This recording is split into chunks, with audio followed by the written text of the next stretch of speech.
Pagkatapos, si Jin Hokang, na nakasuot ng buong baluti, ay lumitaw sa likuran ng boss at kumaway. Sumigaw siya, "Hoy Guya, nandito ako," at ginamit ang lahat ng buffs ng kanyang anyong baguhang paladin. Galit na lumingon ang Haring Minotaur, ngunit sumugod na rin si Jin Hokang para umatake. Sa atake ni Jin Hokang, simpleng itinaas lang ng Haring Minotaur ang kamay nito para salagin ang lahat. Kahit na may dagdag na 4 na uri ng buff skills, hindi pa rin niya nagawang saktan ang katawan nito. Hindi makapaniwala, umikot si Jin Hokang sa harap ng Haring Minotaur at humampas muli sa katawan nito. Ngunit ang pakiramdam ay parang humampas siya sa isang metal na plaka na nagpakislap ng mga apoy. Umuwol sa galit ang Haring Minotaur. Iwinasiwas nito ang kanyang sandata at ibinagsak sa kinaroroonan ni Jin Hokang na lumikha ng isang pagyanig sa lupa. Umangat ang alikabok, ngunit maswerteng naiwasan ni Jin Hokang ang atake. Pagkalabas niya mula sa makapal na alikabok, nakita niya ang isang lilang ilaw na kumislap. Isang segundo lang, biglang lumitaw ang Haring Minotaur sa harap ni Jin Hokang at iwinasiwas ang sandata nito. Hindi na nakaiwas si Jin Hokang, ang kanyang katawan ay tumilapon, bumutas sa 5 malalaking haligi bago tuluyang huminto. Mabuti na lang at mayroon siyang depensibong baluti ng isang paladin, kung hindi ay durog na sana ang lahat ng kanyang buto. Magaling! Sa unang laban na ito, alam ko na kung ano ang gagawin. Ang pagtama kanina ay hindi na sayang, bulong ni Jin Hokang habang dahan-dahang itinaas ang kanyang kanang kamay at sumigaw, sibat ng tagumpay. Sa isang iglap, maraming maliliit na gintong vortex ang lumitaw sa paligid ni Jin Hokang. Pagkatapos, sunod-sunod na matutulis na gintong sibat ang lumabas mula sa mga vortex at tumama diretso sa Haring Minotaur sa malayo. Ang sibat ng tagumpay level 3, si Rank, ay nagpapaputok ng mga sibat na gawa sa banal na kapangyarihan sa kalaban. Ang matatamaan ay magdaranas ng napakalaking pinsala. Nakita ito ng Haring Minotaur at iwinasiwas ang sandata sa kanyang kamay upang salagin ang mga ito. Gaano man karaming sibat ang iputok ni Jin Hokang, hindi niya ito masugatan kahit kaunti. Pagkalipas ng ilang sandali, isang abiso ang lumitaw sa harap ni Jin Hokang, "Babala, mababa na ang mana. Pakiusap, mag-refill ng mana." Sinulyapan lang ito ni Jin Hokang at binaliwala. Patuloy niyang ginamit ang skill habang mabilis na nag-iisip ng stratehiya. Malakas talaga ang Haring Minotaur. Ang kanyang physical constitution at lakas ay mas mataas kaysa sa akin. Imposibleng gamitin ang lakas para talunin siya. Karaniwan, pipiliin ng mga tao na ikite siya para patayin, ngunit sa ganoong paraan ay walang kasiguraduhan ng panalo. Iniisip ang layunin ng gumawa ng pagsubok, tiyak na hindi nila hahayaang mapahamak ang mga estudyante, kaya tiyak na may maraming paraan para malutas ito. Sa panahon ng aming laban, napansin ko na napakababa ng kanyang agility. Kung patuloy siyang aatakehin mula sa iba't ibang anggulo, mahihirapan siyang sumalag. Sa pag-iisip nito, kinontrol ni Jin Hokang ang mga sibat na umatake mula sa iba't ibang direksyon. Agad itong nagpakita ng epekto, ilang sibat ang matagumpay na tumama sa tuhod ng Haring Minotaur. "Babala, mababa na ang mana. Pakiusap, mag-refill ng mana." Ikinuyom ni Jin Hokang ang kanyang kamao at pinasabog ang mga sibat na iyon na nagpaluhod sa Minotaur sa isang tuhod. Bukod sa mababang agility, may isa pang kahinaan ang Haring Minotaur. Mayroon itong mataas na tibay at health points, ngunit kapag inatake, madali itong maapektuhan ng mga negatibong epekto at malubhang pinsala. Kaya, sa maikling panahon, kailangang patuloy na gamitin ang mga skill na may mataas na pinsala. Ngunit para magawa ito, kailangang tiyempuhan ng tama ang paggamit ng skill at ang bilang ng beses na paggamit nito. Kung hindi, mauubos ang lahat ng mana bago pa man mapatay ang Haring Minotaur at mawawala ang karapatang sumali sa pagsusulit. Nang nakalkula na ang lahat, alam ni Jin Hokang na dumating na ang kanyang pagkakataon. Ginamit niya ang pagkakataong nakaluhod pa rin ang Minotaur at buong lakas na kinontrol ang mga sibat mula sa 4 na direksyon upang tumama rito at agad na pinasabog. "Babala, mababa na ang mana. Pakiusap, mag-refill ng mana." "Gusto kong gumamit ng ultimate move, pero sayang, wala ng oras," bulong ni Jin Hokang. Diretsong sumugod siya patungo sa Haring Minotaur, kinuha ang kanyang sandata at ginamit ang isang pangwakas na atake. Hinati ang katawan nito sa 2. "Binabati kita sa pagdaan sa Nightmare level na Hidden Shadow Forest Dungeon. Oras ng pagkumpleto, 9 minuto at 24 segundo. Ang iyong oras sa pagsusulit ay naitala na. Ang iyong clearance grade ay S-rank. Binabati kita, ikaw ay kinumpirma bilang nangunguna sa dungeon clearance na ito. Nang marinig ang anunsyo, medyo natulala si Jin Ho Kang at bumulong. Nangunguna ibig sabihin ba nito ay kumpirmado na akong top score sa Suhang County exam na ito. Ngunit mabilis na nakabawi si Jin Ho Kang. Masaya niyang ikinuyom ang kanyang kamao at sumigaw, ang galing. Nagawa ko. Sinabi ni Jin Ho Kang sa kanyang sarili, sa loob ng 1 taon mula nang mag-transmigrate ako dito, namatay ang aking ina dahil sa sakit, ang aking kapatid na babae ay malubha ang sakit. At mayroon akong malaking utang sa ibang bansa para sa mga gastusin sa pagpapagamot ni Yuna. Lahat ng ito ay nagpahirap sa akin. Ngunit sa ilalim ng ganoong kahirapan, hindi ako sumuko.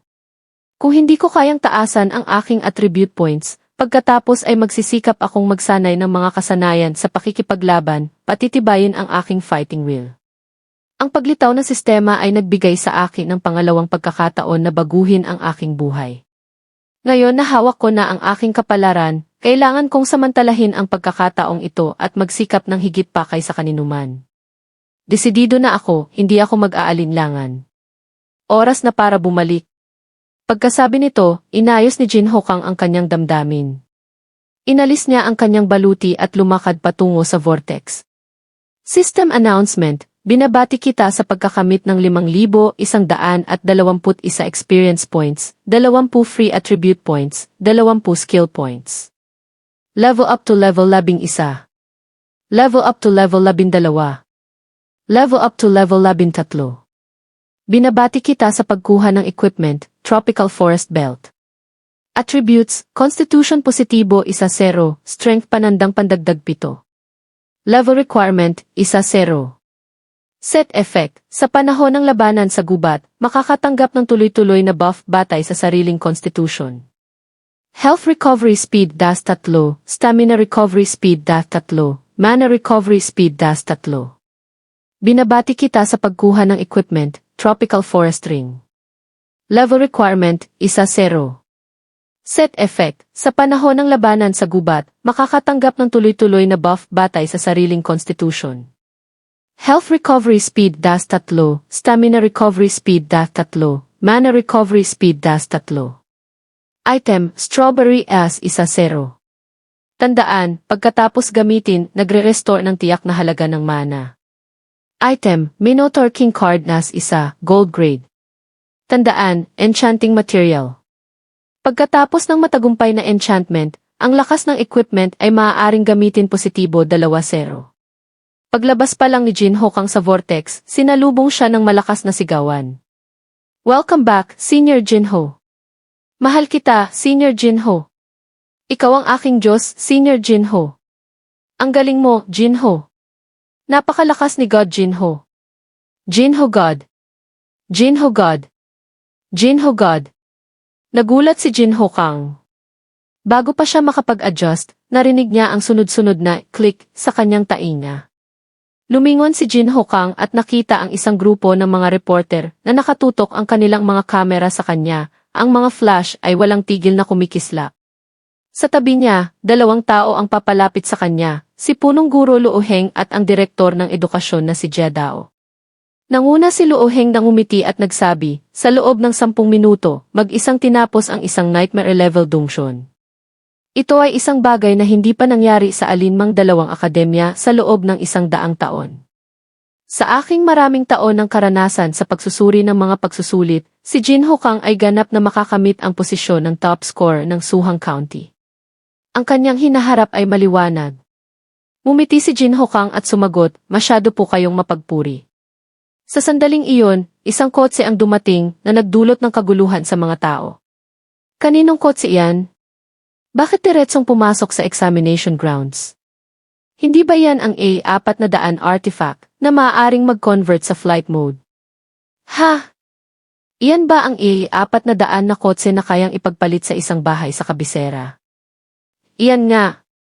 Huminto ang kotse hindi kalayuan kay Jin Ho Kang. Si Jie Dao mismo ang nagbukas ng pinto ng kotse at sinabi sa kanya, sa pinakamabilis, sa loob ng 3 araw ay lalabas ang resulta. Sa oras na iyon, agad ka naming aabisuhan. Salamat po, Direktor Jaya. Pagkasabi nito, sa ilalim ng gabay ni Luo Heng, lumakad si Jin Ho Kang patungo sa T400 na kotse. Sinabi rin ni Luoheng, umuwi ka na at magpahinga. Hintayin mo ang aming magandang balita. Hindi nagtagal, dumating si Jin Hokang sa ospital upang bisitahin si Yuna. Pagkatapos ng kanilang huling pag-uusap, mabilis na tinupad ni Zhao Wenbin ang kanyang pangako. Inilagay si Yuna sa pinakamarangyang medical room sa ospital na may isang profesional na medical team na sumusubaybay sa kondisyon ni Yuna 24 paghahati 7. Pagpasok pa lang ni Jin Hokang sa elevator, isang nurse ang ngumiti at bumati sa kanya, Jin Ho, dumating ka na. Tumango si Jin Hokang at sinabi, dumating ako para bisitahin si Yuna. May maganda akong balita para sa kanya. Narinig ko na kumuha ka ng pagsusulit ngayon. Siguradong maganda ang resulta, no? Habang nagsasalita, pinindot ng nurse ang ika-26 na palapag. Habang paakyat ang elevator, naramdaman ng dalawang tao sa loob na biglang bumababa ang temperatura. Medyo nanginginig na sinabi ng nurse, ang weird naman, bakit ang lamig ngayon? Masyado bang mababa ang aircon?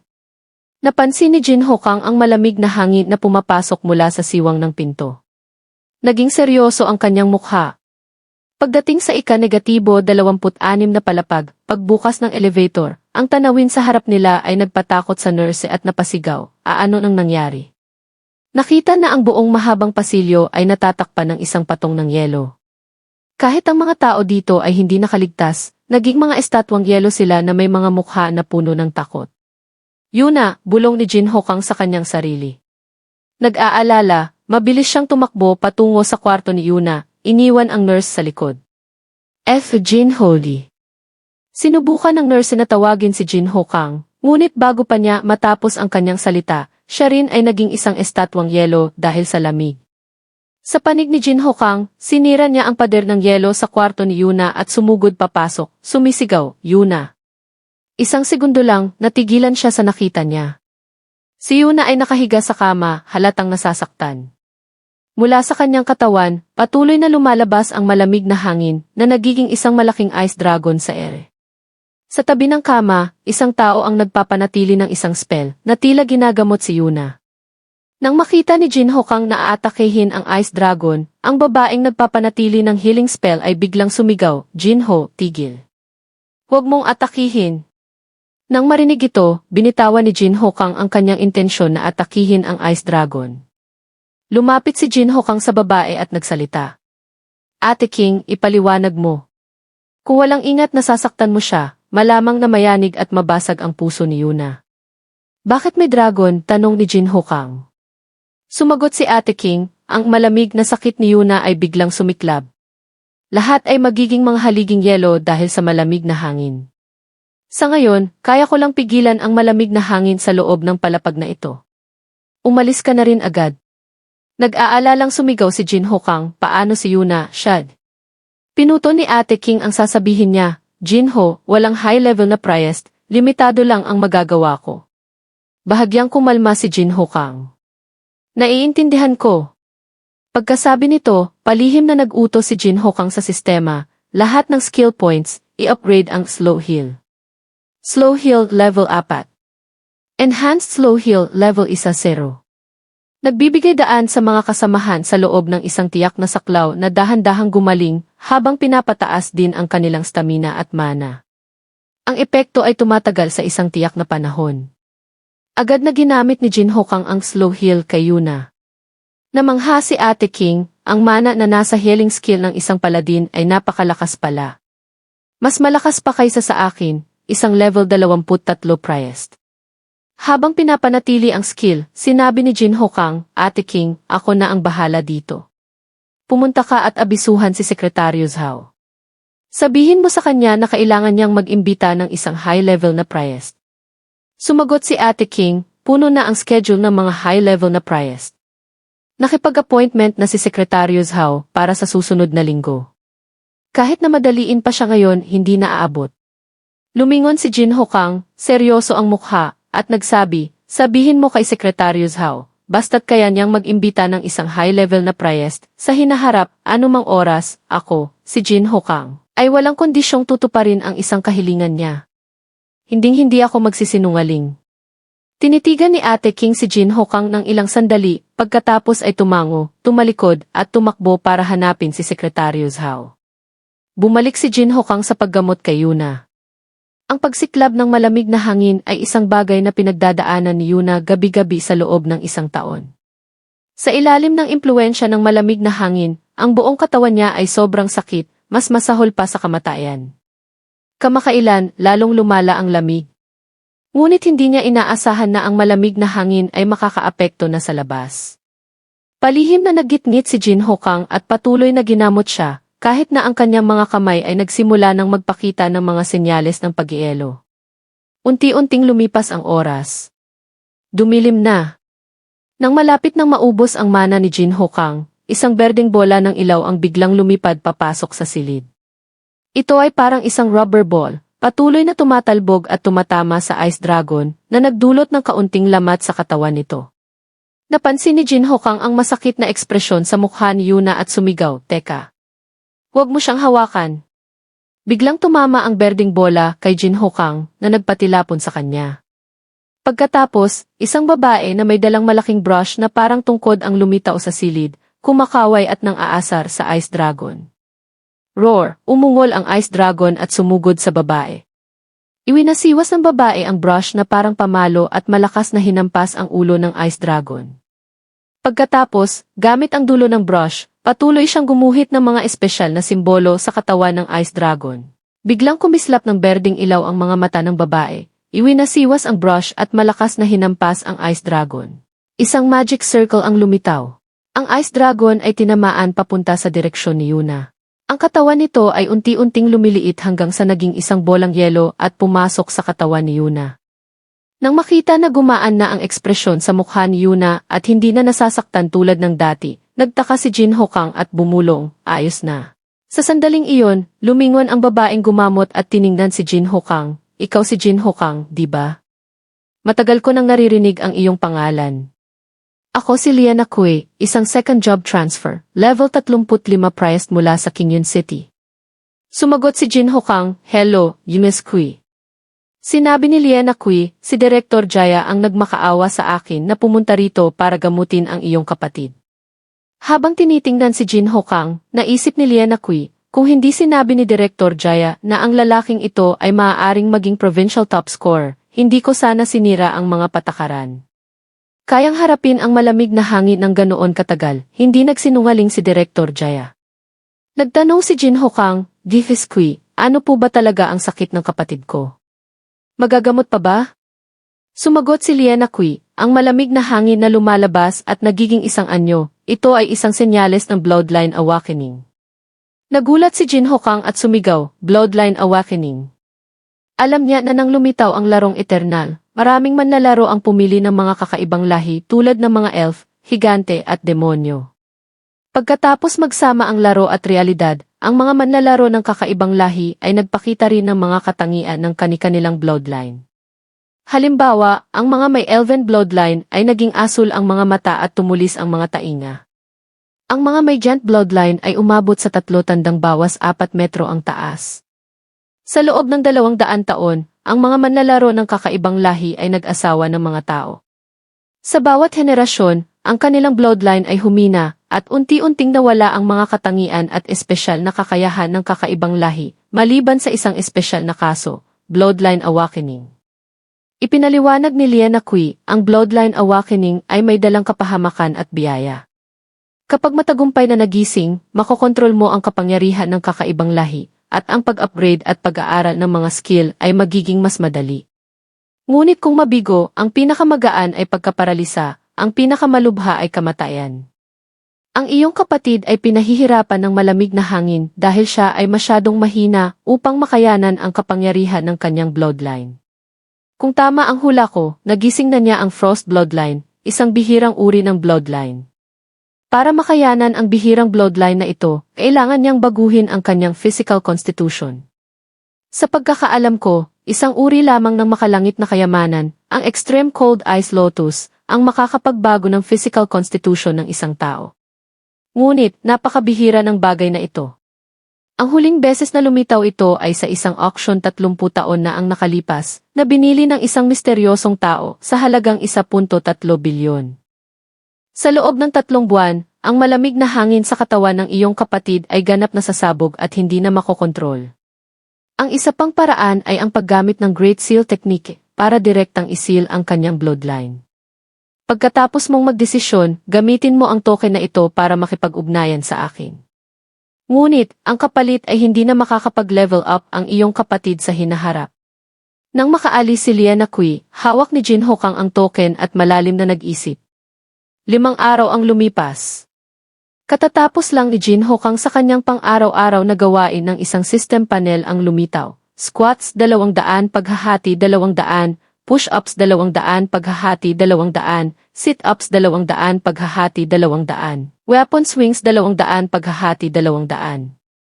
Nakumpleto ang pang-araw-araw na gawain. Pakiusap, pumili ng gantimpala. Sinabi ni Jin Hokang, attribute points. Karamihan sa mga gantimpala sa pang-araw-araw na gawain na pinipili ko ay free attribute points. Para sa isang paladin, ang constitution at intelligence points ay napakahalaga. Ngunit, hindi rin maaaring baliwalain ang ibang attributes. Karaniwan, ipinamamahagi ko ang attribute points sa 2 tandang bawas 3 tandang bawas 3 tandang bawas 2 na paraan. Tanging ang balansing pag-unlad ang magkakaroon ng kaunting kahinaan. Habang nag-iisip, isa pang system panel ang lumitaw sa harap ni Jin Hokang. System, natukoy na ang mga resulta ng pagsusulit ay inilabas na. Nakumpleto na ang achievement mission. Binabati kita sa pagiging top score ng buong Suhang Province sa pagsusulit na ito. Batay sa iyong performance, igagawad ang mga gantimpala. Binabati kita sa pagkakamit ng S-Rank Divine Skill Divine Beast. Binabati kita sa pagkakamit ng S-Rank Divine Item Resurrection Cross. Binabati kita sa pagkakamit ng isang beses na S-Rank Divine Secret Art, God's Descent Art. Binabati kita sa pagkakamit ng A-Rank Rare Skill Light's Domain. Binabati kita sa pagkakamit ng 30 free attribute points. Binabati kita sa pagkakamit ng 30 free attribute points. Mula nang matapos ang college entrance exam, ang balita tungkol kay Jin Hokang ay kumalat sa lahat ng mga pahayagan at media. Nang si Jin Hokang ay naging isang paladin, alam ko na may kinabukasan siya. Kaya't iminungkahi ko sa pamahalaang lungsod na palakasin ang kanyang pagsasanay. Lahat ng ito ay dahil sa aking matalas na mata, sagot ni Jia Dao sa isang panayam sa TSI. Isang grupo ng mga estudyante ang nagulat, ang provincial top score ay isang paladin? Hindi ba yan isang heavy support class? Kaunti lang ang alam mo, wag mo akong lokohin. Ang mga paladin ay mabagal sa mga dungsyon. Isang level 1-0 na nag-clear ng isang nightmare dungsyon? Nagbibiro ka ba? May dayaan ba? Isang babaeng estudyante ang naglabas ng kanyang telepono para ipagtanggol si Jin Hokang. May video ako noon. May ebidensya ako. Ngayon, kahit ang mga estudyanteng nagdududa sa lakas ni Jin Hokang ay humanga, napakalakas niya. Holy Light Cross. Parang mas malakas pa kaysa sa high-level fire magic ng isang mage. Blessing of Arms, God's Blessing of Courage. Pakibilang kung ilang buffs mayroon ang provincial top score na ito. Sa ibang lugar, isang lalaking may pulang buhok ang nakaupo sa isang marangyang apartment, maingat na pinapanood ang exam performance ni Jin Hokang. Clearance time, 7 minuto at 24 segundo, 20 segundo na mas mabilis kaysa sa akin. Interesting itong si Jin Hokang. Pagkasabi nito, itinuro ng lalaking may pulang buhok ang isang punto, hindi kalayuan, na nagdulot ng pagsabog doon. Pagkatapos ay umisi siya ng masama, sinumang mang-agaw ng aking karangalan ay may 100 lamang patungo sa kamatayan. Kinabukasan, habang papunta si Jin Hokang upang bisitahin ang kanyang kapatid, bigla siyang nakatanggap ng text message sa kanyang telepono na nagsasabing ang kanyang bank account ay nakatanggap ng malaking halaga ng pera mula sa gobyerno at sa Lijiang City Education Bureau. Agad na tinawagan ni Jin Hokang si Secretary Zhao at natanggap ang sagot, Jin Ho, dahil sa iyong mahusay na performance sa pagsusulit, bibigyan ka ng gobyerno ng 5 milyong cash at isang marangyang villa. May gusto ka bang partikular na subdivision o pipili kami para sa iyo? Mukhang natanggap na rin nila ang balita na ako ang provincial top score, naisip ni Jin Hokang. Sumagot siya, tulungan mo akong pumili.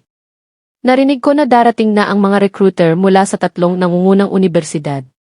Kailangan ko bang magpadala ng kotse para sunduin ka? Hindi na kailangan, nandito na sila, sagot ni Jin Ho Kang, pagkatapos ay tumingin sa lalaki sa harap niya. Ngumiti ito ng palakaibigan, nag-abot ng business card, at nagpakilala, ako ang recruiter mula sa Rongyang University. Rongyang University. Nagulat si Jin Ho Kang nang biglang may nagsalita. Naaalala ko na sinabi ng Rongyang University na si Jin Ho Kang ay masyadong mayabang at pinuna pa siya sa hindi pagkilala sa kanyang lugar. Bakit kayo nandito ngayon?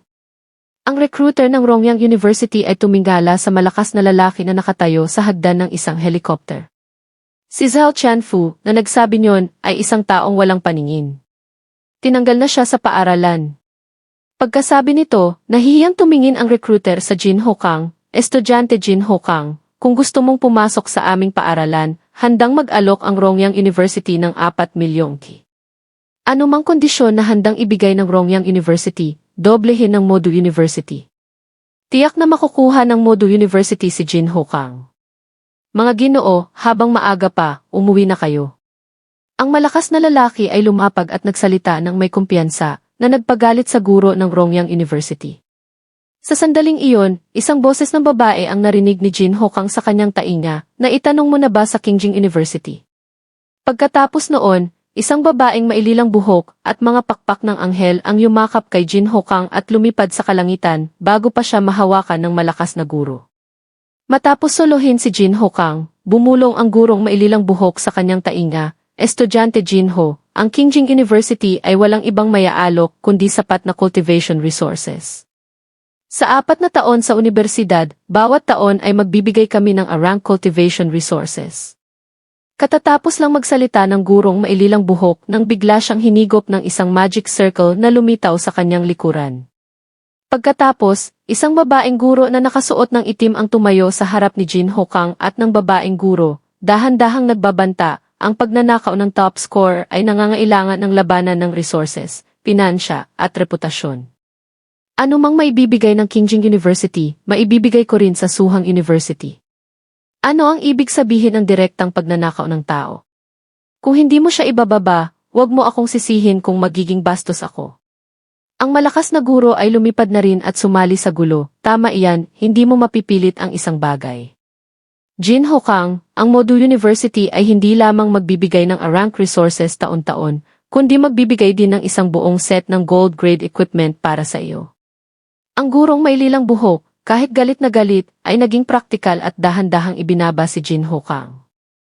Pagkatapos ay ngumiti siya ng palakaibigan, hindi ko siya kinidnap. Gusto ko lang magkaroon ng pribadong pakikipag-usap kay estudyante Jin Ho Kang.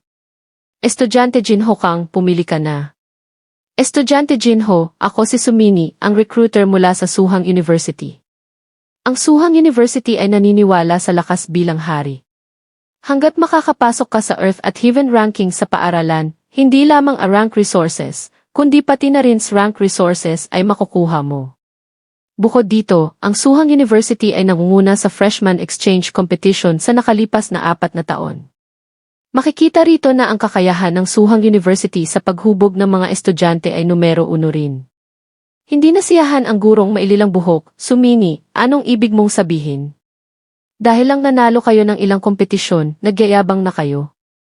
Ang panalo ng Suhang University ay isang katotohanang hindi maikakaila. Uson, mas mabuting hikayatin mo ang mga guro at estudyante sa Qingjing University na magsikap pa. Habang abala ang 2 guro sa pagtatalo, seryosong pinag-iisipan ni Jin Ho Kang kung aling paaralan ang pipiliin. Ang mga espesyal na alok sa pag-recruit mula sa 3 paaralan ay halos magkakapareho. Ang pagpili sa alinman sa kanila ay magbibigay sa kanya ng magandang kinabukasan. Ngunit, gusto niyang magkaroon ng mas malakas na kakayahan sa pakikipaglaban. Ang universidad na pinakaangkop sa kanya ay pagkatapos ng ilang pag-iisip, sa wakas ay pinili ni Jin Ho Kang na mag-aral sa Suhang University. Nang marinig ito ni Sumini, agad siyang naglabas ng isang scroll at sinabi, ito ang espesyal na kontrata sa pag-recruit ng Suhang University. Tingnan mo. Kung walang problema, pirmahan mo na. Ang malakas na guro na nanghinayang na nawala ng talento ay napabuntong hininga. Naunahan na naman tayo ng Suhang University. Hindi sumuko si Inma. Son, kung hindi ka maging komportable sa Suhang University, malugod kang tinatanggap na lumipat sa Qingjing University. Tiningnan ni Sumini si Son ng masama, ang mga may masamang hangarin ay hindi sumusuko. Special bending magic. Iyan ay isang skill na tanging mga high-level na mage lang ang mayroon, bulong ni Jinho Kang habang binabasa ang kontrata. Pagkatapos ay naguguluhang nagtanong siya kay Sumini, pasensya na sa tanong, Jim-su, anong level at class po kayo? Second job transfer, level 42 mage. Lalong naguluhan si Jinho Kang. Pero hindi ka pa mukhang 30 taong gulang. Malawak ang mundo sa labas.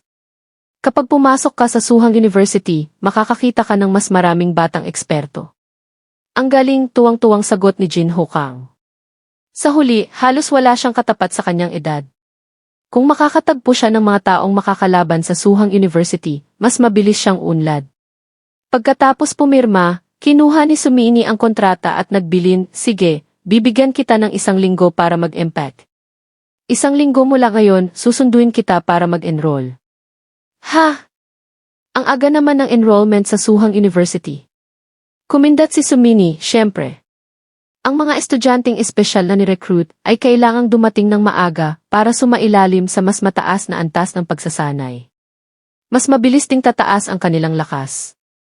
Sa ganoong paraan, mas maganda ang kanilang magiging performance sa National Freshman Exchange Competition. 1 linggo ang lumipas.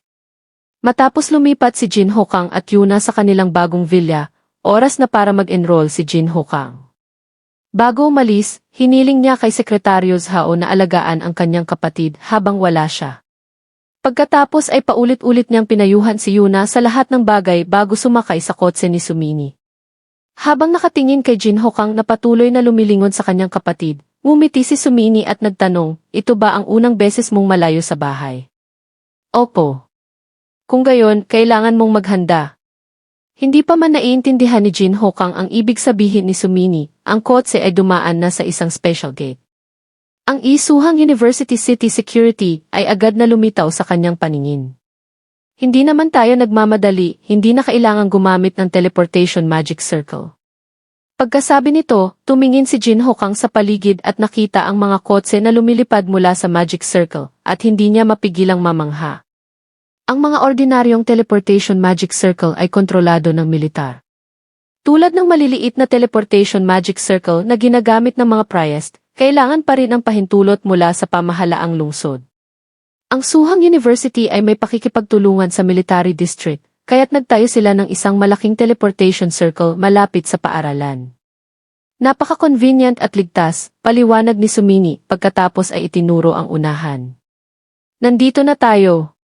Tiningnan ni Jinho Kang ang lahat ng bagay na lumilitaw sa kanyang harapan at hindi mapigilang masabi, grabe, sobrang naman ito. Halika, dadalhin kita para mag-report, sabi ni Sumini kay Jinho Kang. Habang si Jinho Kang ay abala pa sa pagtingin-tingin, bigla niyang naramdaman na may isang bagay na dumaan sa kanya. Ito pala ay isang binata na sinipa ng isang babae. Ang babaeng may puting buhok ay may nagniningas na mga mata at nagbabala sa binata. Sinabi ko na, ayokong makipagkilala sa iyo. Ang sipa kanina ay isang babala. Huwag mo akong subukan. Hindi na ako mag-aatubili sa susunod. Pagkasabi nito, umalis ang babaeng may puting buhok. Ang mga tao ay nagkumpulan para tingnan ang binatang nasaktan at tumawa ng mapanukso. Yaong Master Dang, nakatagpo ka ng isang demonita ngayon. Tuwing simula ng klase, sinusubukan niyang akitin ang mga bagong babaeng estudyante. Sa wakas, nakahanap din siya ng katapat. May mata ang langit. Tiningnan ni Jinho Kang ang babaeng may puting buhok at naisip, mga demonyong marka mayroon siyang bloodline ng demonyo. Naalala ni Sumini ang background ni Jinho Kang at ang kanyang ekspresyon, kaya't mabait siyang nagpaalala, maraming estudyante at guro sa University City na may bloodline ng kakaibang lahi. Kung makakatagpo ka man sa hinaharap, huwag kang magpakita ng kakaibang ekspresyon. Huwag kang mag-alala. Kahit na lahat sila ay kakaibang lahi, hanggat nasa panig sila ng sangkatauhan, hindi ko sila kamumuhian. Hindi ako irrational na dahil sa pagkamatay ng aking ama ay kamumuhian ko na ang buong lahi ng demonyo. Mabuti kung ganoon. Ito ang iyong student E, sabi ni Sumini, naglabas ng isang card at ibinigay kay Jin Hokang. Mabilis na binasa ni Jin Hokang ang impormasyon sa card. Credit points D.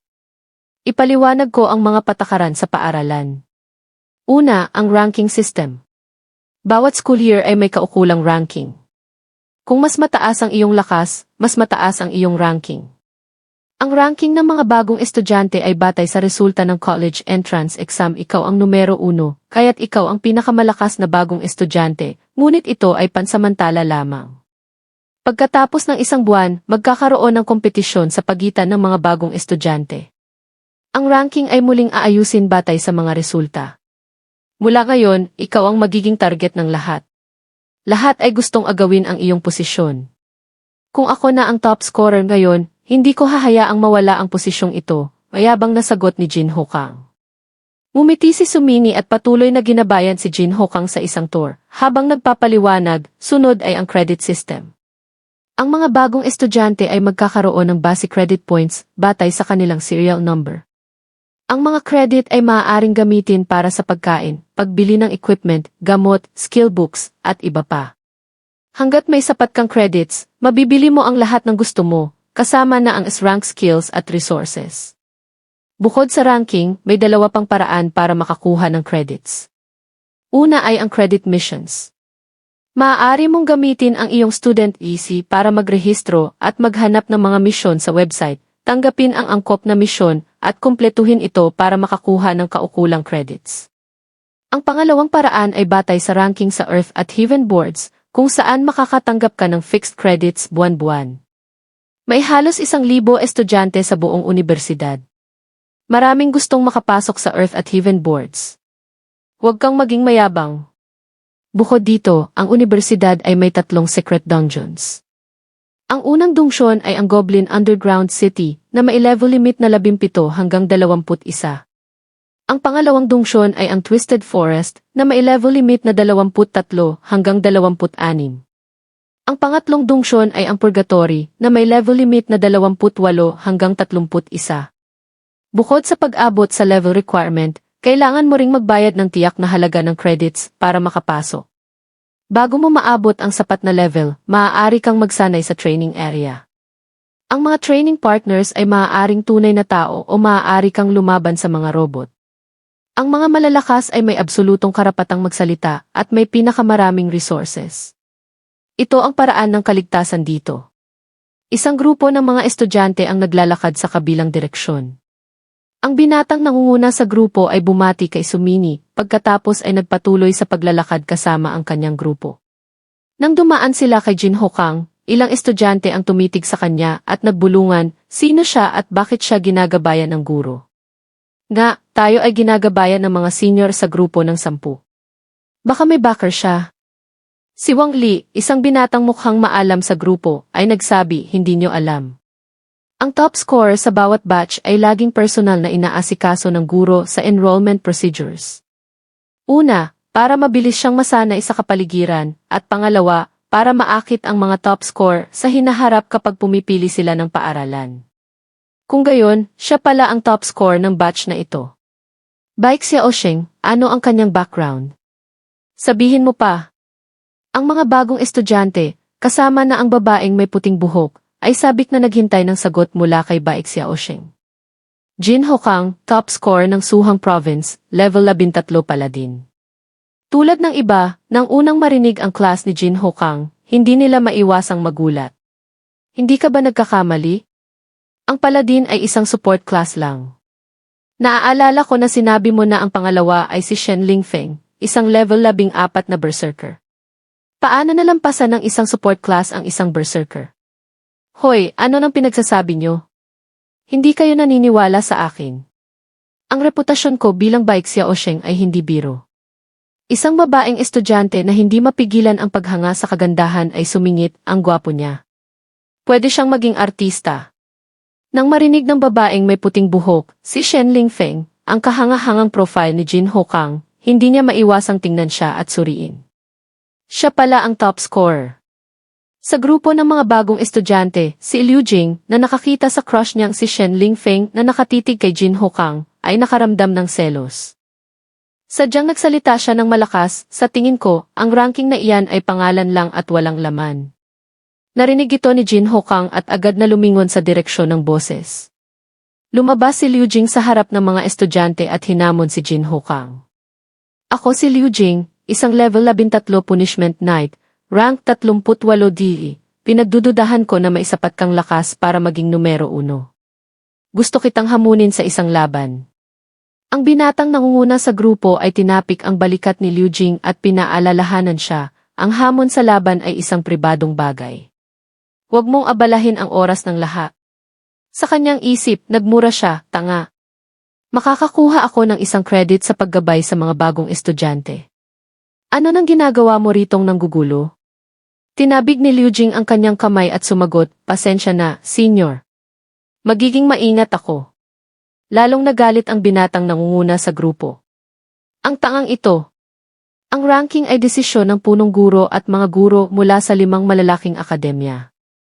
Imposibleng magkamali iyon. Nang marinig ng mga bagong estudyante ang hamon ni Liu Jing, nagsimula silang mag-abang sa mangyayari. May palabas na. Hintayin natin saglit bago tayo umalis. Gusto ni Liu Jing na gamitin ang hamon sa numero 1 para sumikat. Ang paladin ay hindi isang malakas na class. Hindi nakapagtataka na gusto niyang agawin ang kanyang posisyon. Ikinrus ni Jin Hokang ang kanyang mga braso, na may walang pakialam na ekspresyon, at sinabi kay Liu Jing, at bakit naman ako papayag sa hamon mo? 100 credits. Kung manalo ka, sa iyo na. Kung matalo ako, wala kang mawawala. Tiningnan ni Jin Hokang ang mayabang na mukha ni Liu Jing at ang mga bagong estudyante. Naisip niya, para sa kapayapaan sa hinaharap, kailangan kong tanggapin ang hamon na ito. Ngunit, gusto ko lang pumatay ng manok para takutin ang mga unggoy, kaya't mas mabigat ang magiging kapalit niya. Sa ganoong paraan, matatandaan nila ito.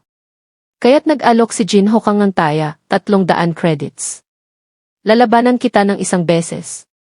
Nang marinig ito ni Liu Jing, nagbago ang kanyang mukha. Nagsimula na namang magbulungan ang mga estudyante. Ako, na rank 4 na pugili, ay may 400 credits lang. Si Liu Jing, na rank 38 dili, ay malamang na hindi gaanong mas mataas. Kung matalo siya ng ganoong kalaking credits, magiging miserable siya. Kakapasok pa lang niya, nangahas na siyang gumawa ng gulo. Hindi kaya siya isang tangang side character sa isang comics? Medyo kinakabahan si Liu Jing, ngunit nang makita niyang nakatingin pa rin ang kanyang crush kay Jin Hokang, ang selos ay bumulag sa kanyang mga mata. Sa wakas, tinanggap niya ang alok ni Jin Hokang. 300, sige, 300. Pumunta tayo sa arena. May tapang ka rin. Pero hindi na kailangan pang pumunta sa arena. Sa loob ng 3 galaw, kung hindi ka lumuhod, talo na ako. Sa huli, dinala pa rin nila ang laban sa arena. Si Sumini mismo ang nagsilbing referee.